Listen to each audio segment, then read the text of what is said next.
안녕하십니까. 리커버링 이머지의 대표학생 변민서입니다. 발표 순서를 말씀드리겠습니다. 먼저 초점을 잡고 활동한 주제와 목적을 말씀드릴 것입니다. 그 다음에 저희가 나눈 두 개의 부서에서 발표를 한 다음 제가 다시 활동 결과를 발표하겠습니다. 먼저 저희가 초점을 맞추고 활동해 나가는 주제에 대해 말씀드리겠습니다. 저희는 저번 OT를 바탕으로 회의를 통해 전문적이고 어려운 문제들은 고등학생 입장에서 해결해 가기 힘들 것 같다는 판단을 하였습니다. 그래서 저희는 주를 중심으로 비전문성, 창의, 간단을 바탕으로 하여 지속가능한 자원순환을 위한 사람들의 인식 변화를 주제로 정했습니다. 네, 다음으로 활동 부서에 대해 말씀드리겠습니다. 저희는 주제에 부합하는 활동을 하기 위해서 쓰레기 순환 부서와 에너지 절약 부서로 나누어 활동을 진행하였습니다. 다음은 목적입니다. 대부분 사람들 어떻습니까? 기후와 환경이 악화되고 있다는 것을 알면서도 절약, 보존 같은 것을 행하지 않는 분들이 대부분이지 않습니까? 또 그 일이 귀찮은 일이라고만 알고 있습니다.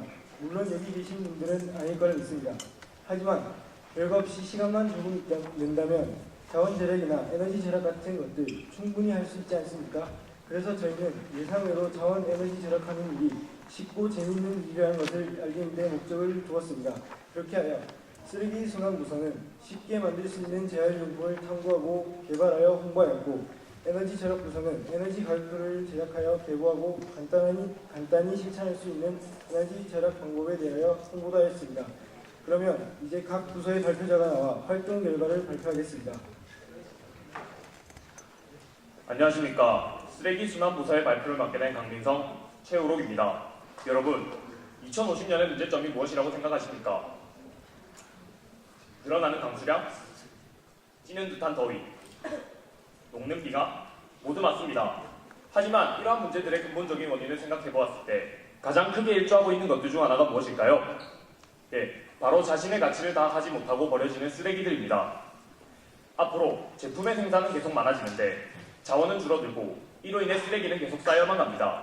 이러한 비효율적인 순환 2050년의 문제들을 낳게 되는 것이지요. 그렇다면 효율적인 순환을 만들기 위한 방법이 무엇인지 생각해봅시다. 제품을 줄인다는 것은 현실적으로 불가능한 생각입니다.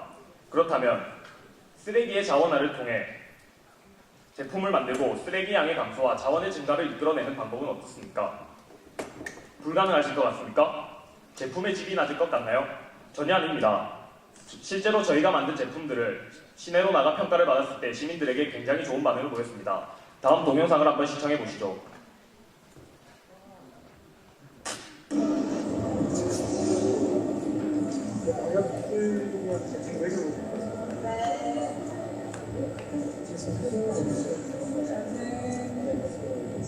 이거 맥주병으로 만든 캔들. 저거는 버려진 종이 상자. 비싸 보였는데? 보시는 바와 같이 저희의 제품들에 대해 시민들은 굉장히 좋은 반응을 보였습니다. 다음으로 저희의 활동을 소개하겠습니다. 저희는 크게 조명, 가구, 생활장식품 순으로 재활용품을 제작하고 직접 현장으로 나가 저희가 만든 제품들의 가격을 측정해 보았습니다. 저희가 만든 제품들의 가격은 어떻게 되며 제작 과정은 어떻게 될까요? 이제 저희의 제품들을 소개하도록 하겠습니다. 우선 저희는 재활용품을 만들기 위한 쓰레기를 수거하였습니다. 사서 만든다든지 필요한 것만 골라서 구한다든지 하는 방법들이 많지만 저희는 저희 주변의 쓰레기들을 모두 수거하여 필요한 것을 뽑아내고 나머지 분리수거하는 방법을 택하였습니다. 이렇게 모은 쓰레기 중 유리병, 폐전선, 옷걸이를 이용하여 실내 스탠드 조명을 만들었습니다. 실내 스탠드 조명의 제작 과정을 한번 보시죠.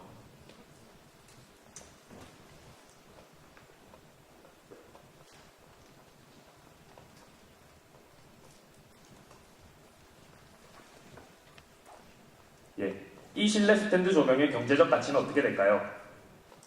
저희가 직접 현장으로 나가 설문조사 이후 통계를 내보았을 때 이 제품이 가지는 경제적 가치는 22,000원이며 실제 저희가 이 제품을 만들기 위해 필요한 비용은 3,800원입니다.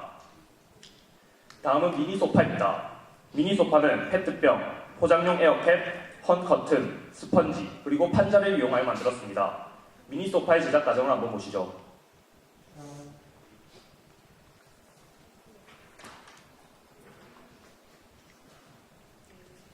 이렇게 만들어진 미니 소파의 경제적 가치는 어떻게 될까요?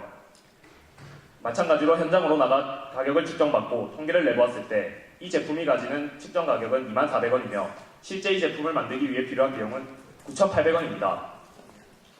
다음 제품은 스피커입니다. 스피커는 펠트지, 선물 상자, 그리고 버려진 스피커를 이용하여 만들었습니다. 스피커의 제작 과정을 한번 보시죠.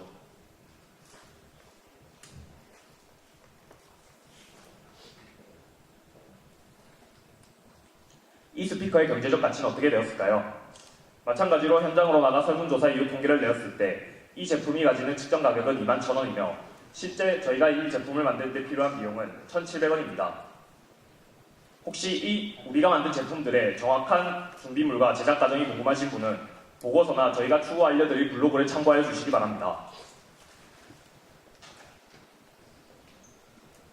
이런 식으로 버려진 쓰레기를 이용하여 만든 물건은 저희의 창의성이 더해져 더욱더 유용하게 사용되어질 수 있습니다. 저희는 이러한 제품들이 실제로 가정과 학교에서 실제로 만들어지고 사용될 수 있는지 확인하기 위해서 학교 교내 학생들을 대상으로 체험 활동을 하였습니다.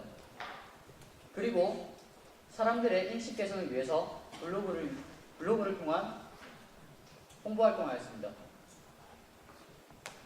그리고 이런 프로그램들이 가장 잘 적용될 수 있는 분야가 미술 분야라고 생각하여 미술 선생님과의 심층 면접을 통해 수업 수행평가 과제로 이러한 활동이 적합한지 학생들이 이러한 활동으로 어떠한 영향을 끼칠지 질문을 해봤습니다. 이에 미술 선생님께서는 정크아트와 관련하여 아이들이 자원의 소중함을 느낄 수 있고 창의성을 개발하는 계기가 될 수 있다고 말씀하셨습니다. 이와 같이 버려진 쓰레기에 새로운 가치를 불어넣음으로써 경제적 가치를 이끌어내면 물론 저희가 느꼈던 즐거움과 그리고 쓰레기에 대한 인식을 사람들에게 알려주는 계기가 되었습니다. 이로 인한 제품 생산과 쓰레기 처리로 인해 발생하는 CO2 배출량의 감소를 고려한다면 2050년 기후변화에도 대응할 수 있을 것입니다. 물론 저희들이 지금 당장 이러한 사소한 행동들이 세상을 바꿀 수 없을지도 모릅니다. 하지만 약 40년 동안 지금 이곳 경남을 비롯한 많은 도시에서 사람들의 인식이 변환되어 행동으로 실천하고 그러한 작은 실천들이 모이면 어떻게 될까요? 궁금하지 않으십니까? 우리들 그리고 사람들의 인식과 행동을 조금만 바꾼다면 세상을 바꿀 수 있을 것입니다. 지금까지 주생활과 관련하여 발표를 준비한 리커버링 이머지 쓰레기순환 부서의 최우록 강민성이었습니다. 다음으로 에너지 전략 부서의 발표가 있겠습니다. 안녕하십니까. 저는 에너지 절약 부서의 발표를 맡게 된 박경무라고 합니다. 앞서 부서에서 설명했듯이 지금 환경과 기후는 몇몇의 에너지 절약과 노력으로는 긍정적인 방향으로 변화하기 힘들기 때문에 저희 부서는 많은 사람들의 에너지 절약을 유도하기 위해 에너지 절약의 필요성을 일깨우는 것과 에너지 절약의 능동적, 지속적 참여를 유도하는 것을 목적으로 두었습니다. 자, 여러분, 그렇다면 왜 자연적, 기후적, 그리고 우리 모두와 그리고 경제적으로도 이득이 있는 에너지 절약을 실천하지 않을까요? 저희는 그것에 대해서 두 가지 이유를 도출하였습니다. 에너지 절약의 필요성을 못 느껴서라는 이유 하나와 에너지 절약 방법을 몰라서라는 이유 하나를 도출하였습니다. 그래서 그것을 해결하기 위하여 에너지 절약의 필요성을 못 느끼는 문제를 해결하기 위하여 실제 체감 에너지 메뉴판을 만들게 되었습니다. 실제 체감 에너지 메뉴판은 한국전력공사의 자료를 기반으로 한 자료인데요. 에어컨 사용 시간에 따른 요금, 그리고 전기 소모량, 그리고 CO2 발생량, CO2 발생량에 따른 CO2를 없애기 위해 필요한 수목량을 바탕으로 만들어진 표로서요.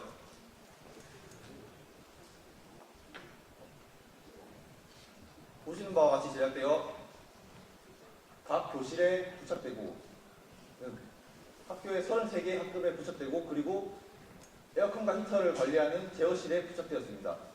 그리고 각 가정에도 나누어 주어 부착되었습니다. 그리고 그것을 바탕으로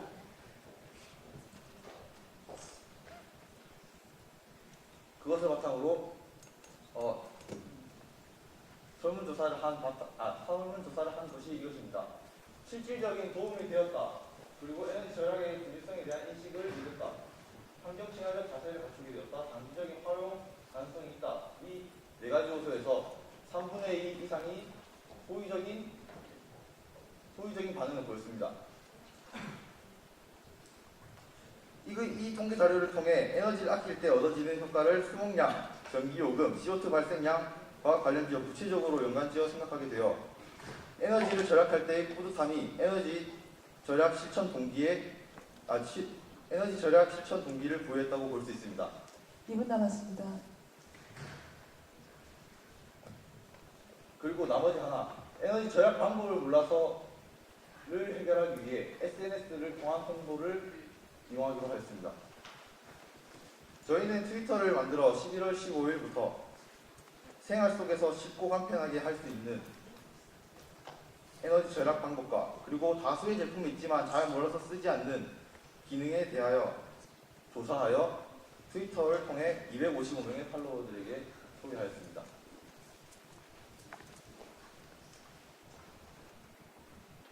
네, 이상 리커버링 에너지의 에너지 절약 부서의 발표를 맡게 된 박경무였습니다. 감사합니다. 네, 마지막으로 결론입니다.